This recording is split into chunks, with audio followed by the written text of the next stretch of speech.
Everyone, welcome back to my YouTube channel study with Niti Mishra. और आज हम पढ़ने जा रहे हैं क्लास 11th की हिस्ट्री का चैप्टर जिसका नाम है कन्फेडरेशंस ऑफ कल्चर।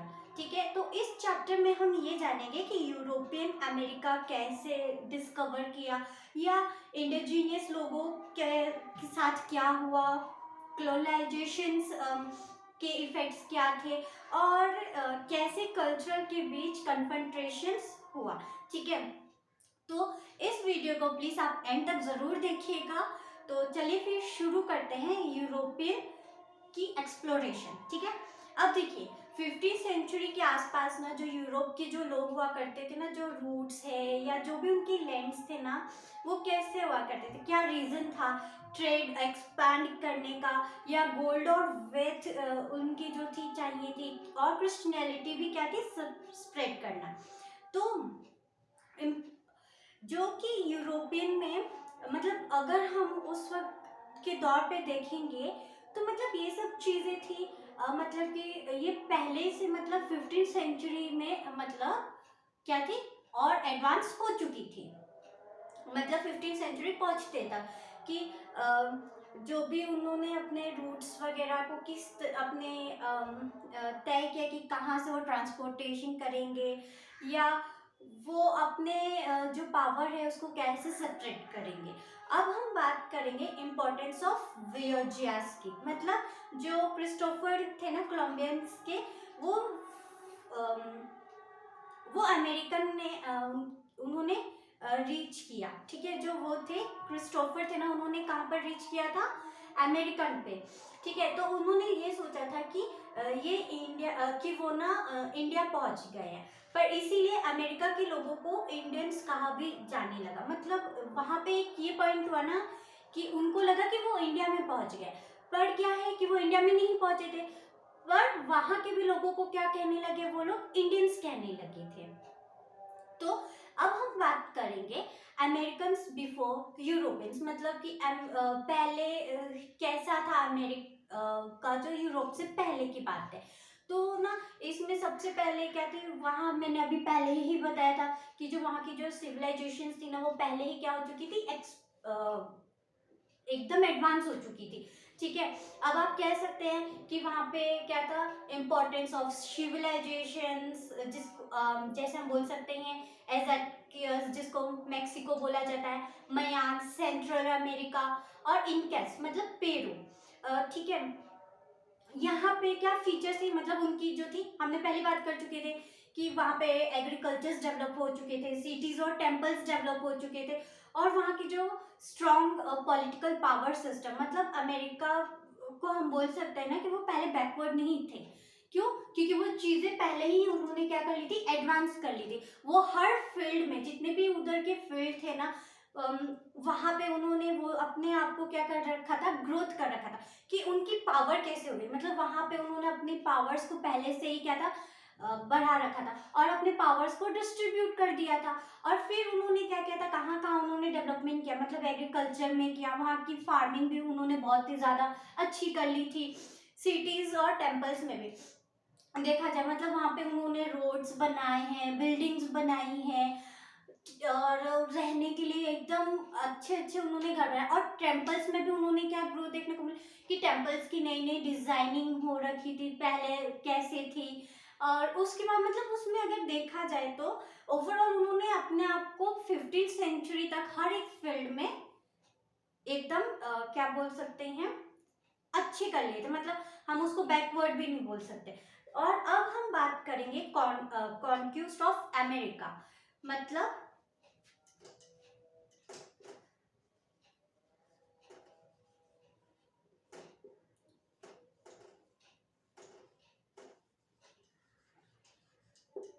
इसका क्या मतलब होता है, कॉन्क्यूस्ट ऑफ अमेरिका।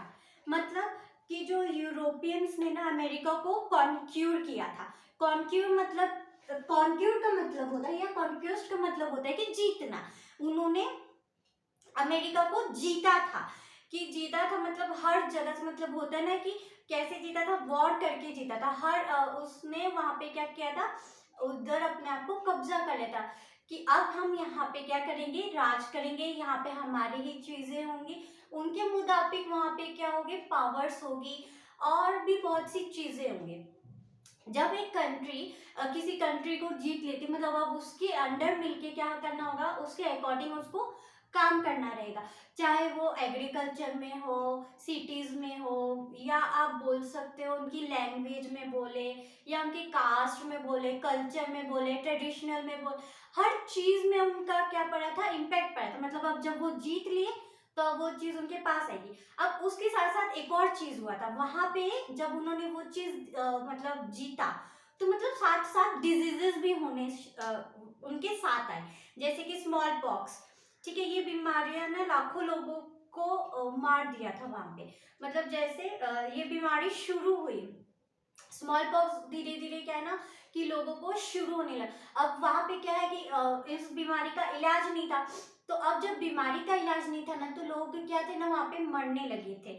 और क्या थी, जो उनकी जो बोलते हैं ना पॉपुलेशन जो जितनी फास्ट जैसे ग्रोथ हुई थी ना, तो उस बीमारी के कारण जितने लोग मरे, मतलब अब पॉपुलेशन क्या हो गई थी, धीरे धीरे कम हो गई थी वहां की। जो हम बोल सकते हैं कि लोग जैसे उन्होंने कोई चीज जीता, मतलब उनको फायदा भी हुआ, पर एक तरीके से क्या हुआ, नुकसान भी हुआ। जीतने के बाद उन्होंने हर चीज पे तो अपना कंट्रोल कर लिया, पर जो डिजीजेस थी उस पे उनका कोई कंट्रोल तो है नहीं। तो अगर वहां पे किसी एक पर्टिकुलर पर्सन को हो गया, तो जाहिर सी बात है एक बीमारी दूसरे बीमारी को जल्दी क्या कर सकते हैं, इफेक्ट डाल सकते हैं। अगर हम ना किसी को सर्दी हुई है, तो वो अगर ना किसी सामने वाले के पास अगर ऐसे खड़े रहेगा, तो जाहिर सी बात है वो बीमारी उसके पास चली जाएगी। पहले के लोग उसको क्या बोलते थे, छुआछूत की बीमारी होगी, मतलब उसके पास मत जाना, अगर तुम उसके पास जाओगे तो तुम्हें बीमारी हो जाएगी। तो जो ये स्मॉल पॉक्स था ना, वो भी अगर वो जितने लोगों के कांटेक्ट में आता गया, मतलब लाखों लोगों के एकदम कांटेक्ट में आया, तो वहां की जितनी भी जनसंख्या थी सबके सब उस बीमारी के कारण मर गए थे। मतलब स्मॉल पॉक्स नहीं बोल सकते, और भी बहुत सारी बीमारियां थी जो उनके साथ क्या हुई, आई। उन्होंने इन सब चीजों को भी क्या किया, प्रॉब्लम्स को फेस करा। ठीक, अब हम बात करेंगे क्लोनाइजेशन एंड एक्सप्लोटेशन की।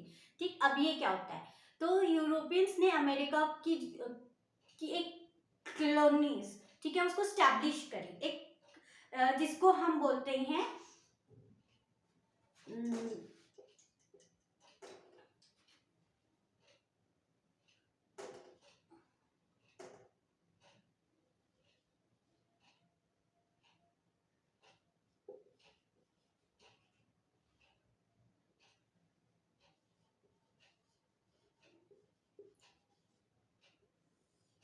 इकोनॉमिडा सिस्टम। अब हम बात करने वाले हैं क्लोनाइजेशंस एंड एक्सप्लोरेशंस के। मतलब जो यूरोपियंस थे ना, उन्होंने अपने लिए क्या थी, कॉलोनीज को क्या थी, स्टैब्लिश कर दी थी, और उनकी कॉलोनीज का नाम था इकोनॉमिडा सिस्टम। ठीक है, ये जो लोकल लोगों के से जबरदस्ती काम करवाया कर गया था। मतलब यहाँ पे लेबर एक्सप्लोटेशन हुआ, प्लांटेशन सिस्टम हुए, और स्लेव ट्रेड भी हुआ। ठीक है, मतलब अफ्रीका से वहां से लोग भी लाए गए, और इस सिस्टम को एकदम ट्रायंगुलर ट्रेड भी कहते हैं। ठीक है, मतलब यूरोप अफ्रीका गुड्स, और अफ्रीका से अमेरिका स्लेव्स, और अमेरिका से यूरोप रॉ मटेरियल्स। मतलब अगर हम बात करें कि इसमें क्या हुआ ना कि उन्होंने कॉलोनी तो बनाई, पर वहां पे लोग अपना राज जमाया। मतलब वहां के लोगों को किस तरीके से टॉर्चर किया गया, मतलब जबरदस्ती लोगों से क्या है ना कुछ काम करवाए गए। उनको पसंद नहीं था, पर उन्होंने क्या किया, वहां पे काम करा, मतलब आप बोल सकते हो मजदूर बना के रखा था। ठीक है, आप वहां पे ना लोगों को क्या करते थे ना, जो जो छोटे लोग होते थे, जो उनको क्या करते थे ना, लेबर को एकदम पूरा क्या बोलते हैं उसको, परेशान करते थे। हर चीज के लिए उनको मारा पीटा जाता था, टॉर्चर, मतलब जिस तरीके से अगर पॉसिबल हो ना, एकदम वैसे उनके साथ क्या करते थे, बिहेव करते थे। मतलब हम ये कह सकते हैं कि उनको वहां पे इक्वालिटी या इक्वल राइट्स नहीं दिए गए थे। कुछ चीजों को उनको बस राहत दी थी, बस बताया गया कि आपको ये काम करना है, पर उनके पास पूरी पावर नहीं थी, ना ही उनको इक्वल ट्रीट किया जाता था, और लोगों से बिल्कुल ही क्या करते थे, अलग समझते थे। मतलब पहले के लोग में क्या थी, जैसे ही अगर किसी के पास पावर आए तो वो इंसान सडनली क्या हो जाता है, चेंज हो जाता है। एक नॉर्मल इंसान से अब वो अपने आप को क्या समझता है, किंग समझता है कि मैं जो बोलूंगा तुमको मेरा हुक्म मानना पड़ेगा। ठीक। फिर उसके बाद क्या हुआ ना, यहाँ पे ना लोगों को अफ्रीका से यहाँ पे लोगों को लेकर आया गया।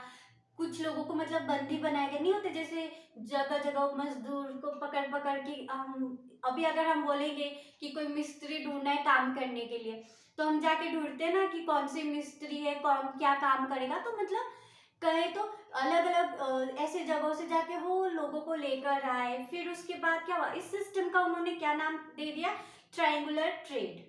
ठीक है, इस सिस्टम को उन्होंने क्या बना दिया, ट्रायंगुलर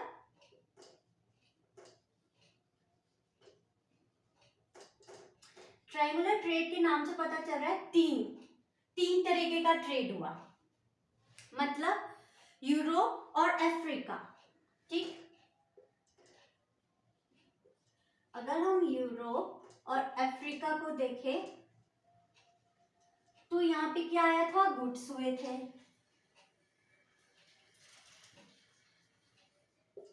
ठीक, अब अफ्रीका से अमेरिका को क्या हुआ था,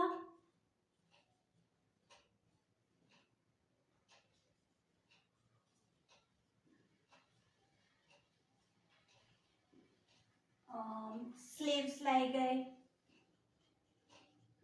और तीसरा, अमेरिका से यूरोप वापस।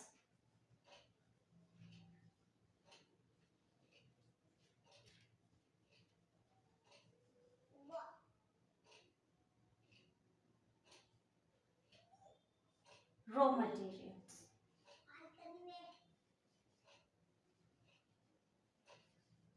ठीक, अगर हम इस ट्रायंगुलर ट्रेड को देखा जाए कि मतलब कि क्या क्या हुआ, अब देखो जब हम लोगों से जब काम वहां पे लोग जबरदस्ती कराने लगे तो जाहिर सी बात है हमें चीजों की तो जरूरत है कुछ काम करने के लिए, कि सामान कैसे कौन कौन कहाँ से, हम चाहते ना कि हमारा जो काम हम करें वो एकदम बेस्ट क्वालिटी का बहुत अच्छा हो और उसमें कोई प्रॉब्लम ना हो। तो जो ये लोग ट्रेड क्या करते थे कि यूरोप से अफ्रीका गुड्स लेकर आते थे, अफ्रीका से अमेरिका वो लोग इंसानों को लेकर आते थे, मजदूर वगैरह लेकर आते थे। फिर अमेरिका से जो यूरोप हुआ वो रॉ मटेरियल्स लाया करते थे। रॉ मटेरियल्स मतलब कि आप बोल सकते हो कि मशीन होते हैं ना, जहाँ पे अलग अलग चीजों को मतलब मान के चलो कि जो चीजें फेमस हो। ठीक है, मान लो कि अगर कहीं पे ना चावल की खेती अच्छी होती है या धान खेती अच्छी होती है, जैसे फ्रूट्स अगर वेजिटेबल्स देखा जाए तो इन सबको एक जगह से दूसरी जगह पे ला ला के शिफ्ट करना। ठीक है, जहाँ पे जो चीज़ उसकी फेमस होती थी मतलब वो एक दूसरे से आप कह सकते हो कि ट्रांसपोर्ट होते थे। अब हम बात करेंगे कि इनका इम्पैक्ट क्या पड़ा है इंडोजीनियस पीपल पर। तो उनकी लाइफ में भी जो थे ना, अमेरिका की लाइफ में भी बहुत सी चीज़ें क्या हुई, आप बोल सकते हो कि पॉजिटिव चेंज हुआ, नेगेटिव चेंज हुआ, कल्चरल में चेंज आया। मतलब हमारे हर एक चीज में देखा जाए तो चेंज तो पड़ेगा। हम कोई भी काम करेंगे तो हमारे ऊपर क्या है, इम्पैक्ट पड़ेगा। वो हमारा चाहे अच्छा पड़ेगा बुरा पड़ेगा, पर कैसा भी पड़ेगा, सब में पड़ेगा। ठीक, तो नेगेटिव इफेक्ट क्या पड़ा, पहला ये कि वहां पे जो उनकी पॉपुलेशन थी वो डिक्लाइन हो गई। सेकंड, लैंड लॉस हो गए। थर्ड, आपका कल्चर डिस्ट्रॉय होगा। क्या नेगेटिव इम्पैक्ट पड़ा, क्योंकि जो अमेरिका थी ना, मतलब कि वो जो जीती थी, ठीक, जब उन्होंने पावर उन्होंने लिया था तब उनके साथ क्या हुई थी, आई थी डिजीज आई थी। ठीक है, स्मॉल पॉक्स आया था। तो स्मॉल पॉक्स होने के कारण क्या हुआ, लोग मरे, मतलब आपकी पॉपुलेशन क्या हुई, डिक्लाइन हो गई। दूसरा ये लैंड लॉस हुआ। लैंड लॉस कैसे हुआ, क्योंकि जब वॉर हुआ तो जहाँ पे भी वॉर हुआ तो जो जमीनें थी वहां पे एकदम खून से लथपथ हो गई, या बहुत सी चीजों की वजह से आप बोल सकते हो उनकी जो लैंड थी ना वो खराब हो गई। फिर उसके बाद उनके कल्चर भी डिस्ट्रॉय होने लगे, क्योंकि जब हम हम जब क्या बोलते हैं ना कि जैसे मान लो कि पहले के टाइम पे बोलेंगे कि अगर मैं क्रिश्चियन हूँ, तो मेरी जितने भी उसमें होंगे ना, तो लोगों को उस कल्चर को क्या करना पड़ेगा, फॉलो करना पड़ेगा। अगर मैं हिंदू हूँ, तो हिंदू को वो पूरी चीजें क्या है, फॉलो करनी पड़ेगी। मतलब एक होता है कि इस तरीके की जो मानसिकता होती है ना, उसकी वजह से हमारे कल्चर में भी बहुत ही ज्यादा इम्पैक्ट पड़ा। मतलब कल्चर धीरे धीरे सबका क्या हो गया, डिस्ट्रॉय हो गया। अब हम बात करेंगे कल्चरल डिस्ट्रक्शन की। मतलब अब हमारे अब क्या हो गए, रिलीजन्स में भी चेंजेस आ गए। मतलब वहाँ पे बहुत सारे लोगों को रिलीजियस में चेंजेस करवाए, लैंग्वेजेस हो गई, और उनका जो ट्रेडिशनल था ना, सब खत्म हो गया। अब धीरे धीरे जब कोई चीज ठीक है दूसरे में अगर चली जाती है, तो वो जो उसकी रियल आइडेंटिटी है, वो जो उसका ओरिजिनल है ना, वो क्या हो जाता है, खत्म हो जाता है, डिस्ट्रॉय हो जाता है, और वो दूसरों में कन्वर्ट हो जाती है। जैसे कि मान लो, फिर धीरे धीरे लैंग्वेज भी अगर हम किसी को अपना रहे हैं कल्चर में, ठीक है, तो हम उसको क्या है, आधा अधूरा थोड़ी अपनाएंगे। मतलब हम उसको पूरी तरीके से अपनाएंगे, चाहे उसका लैंग्वेज हो, कि उसकी भाषा कैसी बोली जाती है, उनकी ड्रेसेस स्टाइल कैसी थी, या वो किस धर्म को फॉलो करते थे, वो कैसे पूजा पाठ करते थे। तो उन्होंने क्या किया, हर चीज को क्या किया, अपनाया। मोस्ट इम्पॉर्टेंट फिफ्थ है आपका कुछ, जब कोई चीज बुरा नेगेटिव भी पड़ा है, तो बहुत सी चीजें अच्छी भी हुई है। कि देखो वहां पे क्या क्या हुआ, लोग नए नए क्रॉप्स उगाने लगे, एनिमल्स को एक्सचेंज करने लगे, और ग्लोबली कनेक्शन इंक्रीज हुआ। और इससे ना क्या बोलते हैं, इस एक्सचेंज को कोलम्बिनियन एक्सचेंज कहते हैं। ठीक है,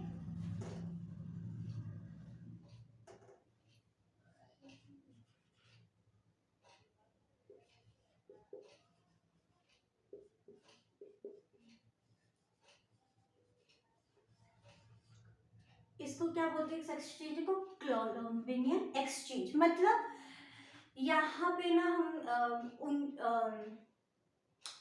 न्यू क्रॉप्स तो हुए, पर एनिमल्स भी जैसे एक्सचेंज होने लगे। जैसे घोड़ा हो गया, बकरी हो गई, गाय हो गई, बहुत से ऐसे एनिमल्स थे जो यूजफुल, मतलब कि एक दूसरे से होता है ना, लेन देन करने लगे। ठीक है, उसके बाद लोग एक दूसरे से मिलने लगे, एक दूसरे के साथ कनेक्शंस बनाने लगे। मतलब एक पावर कंट्री दूसरी पावर कंट्री के साथ कनेक्ट करने लगी, एक दूसरे को जोड़ने लगी।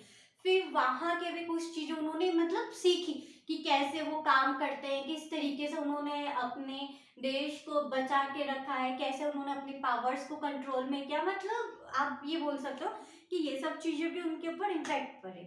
अब हम बोलेंगे कोलम्बिनियन एक्सचेंज। मतलब ये हमारा क्या है, एक इम्पॉर्टेंट टॉपिक है, क्योंकि जो अमेरिका से यूरोप गए थे ना लोग, तो वहां पे जैसे पटाइटो, टमाटो या मीज, जैसे यूरोप से अमेरिका गए तो वो और यूरोप से अगर वो अमेरिका गए तो हॉर्स, शुगर केन और डिजीजेस भी एक्सचेंज हुए। मतलब यूरोप से अमेरिका, अमेरिका से यूरोप, ये सब चीजें क्या उन्होंने एक्सचेंज करना तो शुरू किया, और साथ साथ में उन्होंने एक दूसरे की डिजीजेस को भी क्या करने लगे, एक्सचेंज करने लगे। जैसे मान लो कि ब्लड फ्लू हो गया, अगर किसी एक कंट्री में ब्लड फ्लू हुआ, अगर उधर का मतलब हमारा इंसान उधर कहीं पे जाए, बाई चांस ऐसे नॉर्मल होते हैं ना, कोई ट्रैवलर जिनको ट्रैवलिंग का शौक होता है, वो एक कंट्री से दूसरी कंट्री जाते रहते हैं। तो अगर वहां पे किसी को कोई बीमारी हुई, तो वो जो जब वो लौट कर आएगा ना, तो वो बीमारी क्या है, एक पर्सन से फिर दूसरे पर्सन, तीसरे पर्सन क्या है, सेपरेट होती रहेगी। वो कोई भी बीमारी हो सकती है, blood flu, chicken flu, monkeys की डिजीजेस, बहुत सारी बीमारियां होती है, वो साथ साथ क्या करने लगते हैं, एक दूसरे को एक्सचेंज करने लगते हैं। तो आज का ये टॉपिक हम यहीं पे क्या करते हैं, समाप्त। आई होप आज का लेक्चर आपको समझ आया होगा। अगर इसमें कोई भी डाउट हो तो प्लीज आप मुझे जरूर कमेंट करके बताइएगा, और लाइक शेयर एंड सब्सक्राइब जरूर कीजिएगा। So thank you so much.